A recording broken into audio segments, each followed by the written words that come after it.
경기도에 거주하시는 분들 참 많으실 겁니다. 시내나 서울로 오갈 때 버스를 이용하실 텐데 사실 버스 이용할 때 환경 문제나 운수자에 대한 관심이 거의 없습니다. 그런데 이게 우리의 건강, 이 생명과도 직결되어 있다는 사실 알고 있으신가요? 경기도의 한 의원이 현재의 교통의 문제점을 제시하며 해결 방안을 찾기 위해 소신 있는 발언을 해서 주목을 받고 있는 분이 있습니다. 화면에서 자세하게 소개해드리겠습니다. 경기도가 인구 1,200만 명 시대를 맞았습니다. 아무래도 서울시의 인구 과밀 현상과 높은 집값을 해결하기 위해 많은 사람들이 경기도로 몰리고 있는 건데요. 특히 서울 직장으로 출퇴근하는 경기도민이 늘면서 서울시와 경기도 간 광역 통행량이 급증했죠. 하지만 이에 대응할 경기도의 교통 인프라는 턱없이 부족해 상습적인 교통 정체와 혼잡이 일어나는 등의 교통 문제를 겪고 있습니다. 그런데 교통 체증만이 문제가 아니라고 합니다.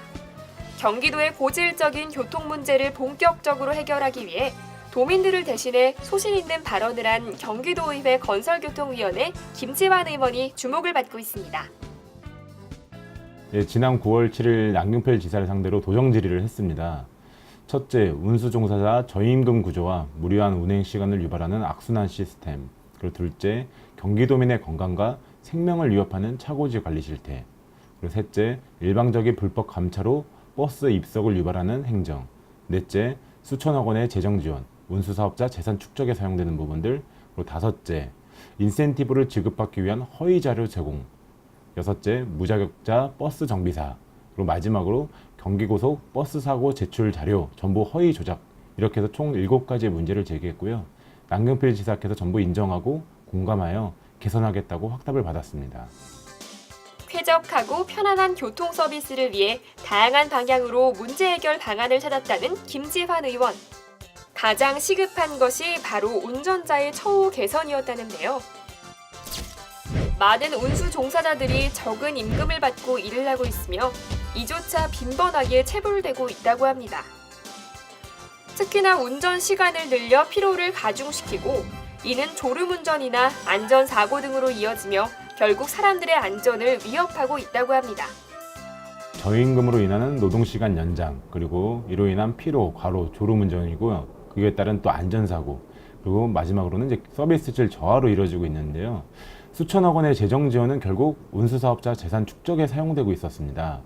인센티브 지급을 받기 위해 시행되는 그 경영 및 서비스 평가는 허위 데이터 집합이었고 실제 임금 체불이 없다고 자료를 제출받았지만 고용노동부 9개 지청 확인 결과 645건, 105억 원의 임금 체불 중이었습니다. 게다가 자격이 없는 버스 정비사들이 버스 하자를 보수해오고 있었다는 사실 알고 있으셨나요? 경기도 62.7%, 하남시는 무려 100%가 무자격자였다고 하니 충격적이죠. 2016년 불법 감차율 같은 현황을 보면요. 예를 들어서 5500-1번 같은 경우는 실제 인가 대수는 1085대였습니다. 그런데 11월에 배차한 거 보면은 591대로 45.5%나 불법 감차를 했고요. 그리고 5000번 같은 경우는 그 8월에 실제 인가 대수는 620대지만 245대를 운행해서 38.8%의 불법 감차율을 보이고 있습니다. 위험성 다분한 버스 운행. 그럼에도 불구하고 사고율이 낮다고 생각하지 않으셨나요? 경기고속이 제출한 버스 사고 자료의 경우 92%의 건수를 축소 신고하는 등 허위 조작을 일삼았다고 합니다. 얼마 전 도내 버스의 서비스 향상과 운수 종사자의 복지 및 근무 여건 개선을 주요 골자로 하는 경기도 노선버스 서비스 향상에 관한 조례안을 제출했습니다. 쾌적하고 편리한 서비스 환경을 구축하기 위해 광역버스를 대상으로 한 USB 충전 포트 설치와 상업용 방송 및 라디오 등의 소음 공해를 최소화하는 방안과 자동 온도 조절 장치를 설치하도록 했으며 감염병의 예방 및 관리에 관한 법률에 따른 청소나 소독 시행 여부 표지판을 차내에 설치를 하도록 권장했으며 운수 종사자는 최대 운행 시간을 넘는 운행을 지시할 경우 거부할 수 있도록 하고 도지사는 운행 시간 이행 여부를 수시로 점검하여 필요한 조치를 하도록 제시했습니다. 이러한 적극적인 해결 방안을 도출할 수 있었던 비결은 바로 김지환 의원의 자세에서 찾을 수 있었는데요. 국민의 신뢰를 바탕으로 소신을 지키고 다양한 참여를 통해 긍정적인 지역사회를 변화시킬 수 있다는 모토로 일하고 있답니다. 네, 일단 많이 듣습니다. 그리고 문제의 공통 분모를 찾습니다. 관련 법규를 검토하고 위반 사항을 체크합니다. 그리고 개선 방안을 검토해서 새로운 정책 제안을 실시합니다.